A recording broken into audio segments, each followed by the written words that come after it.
Good morning. Today we will be taking blood pressure and I will be explaining the history about it. Dr. Nikolai Kordakov was a Russian physician who discovered the technique of taking blood pressure. There were 5 consisting phases when taking blood pressure, but today we will be focusing on the 2 of them, which is the first and last sound when taking blood pressure. The first one is systolic pressure, and that is when the heart muscle contracts, and you focus on the first sound you hear when reading the blood pressure. The second one is diastolic, and that is when the heart is resting and refilling with blood. Okay, so now we're going to be checking Steven's blood pressure here. So when you go to the patient, you want to make sure they're sitting up straight. So go ahead and sit up straight, back straight, make sure the feet are flat on the floor.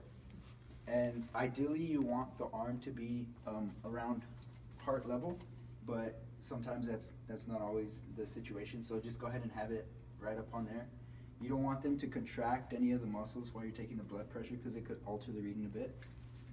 So now I'm just going to go ahead and put the blood pressure cuff on, but first you kind of want to palpate the brachial artery. Okay. And there's even a mark right here so you can line it up.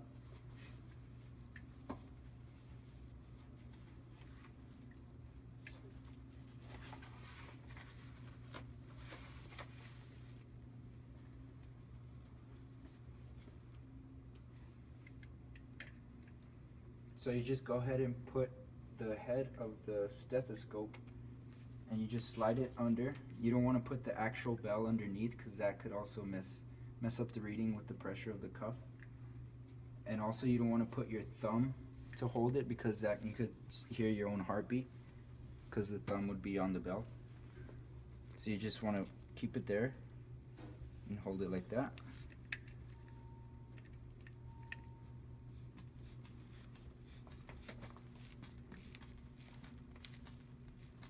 Now, right at this moment, he focuses on the gauge readings, and you wait until it hits the 180.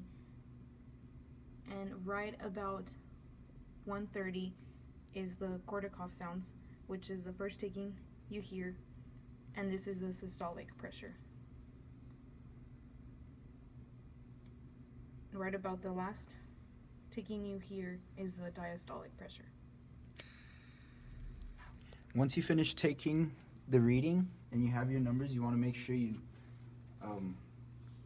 deflate the cuff all the way, or else you could injure the patient in a way. And the reading that I got was 126 for the systolic, and for the diastolic I got 78. When taking blood pressure, you need to be sure that you are taking the right measurements. Taking incorrect measurements can lead to the wrong prescription for medication or the wrong diagnosis.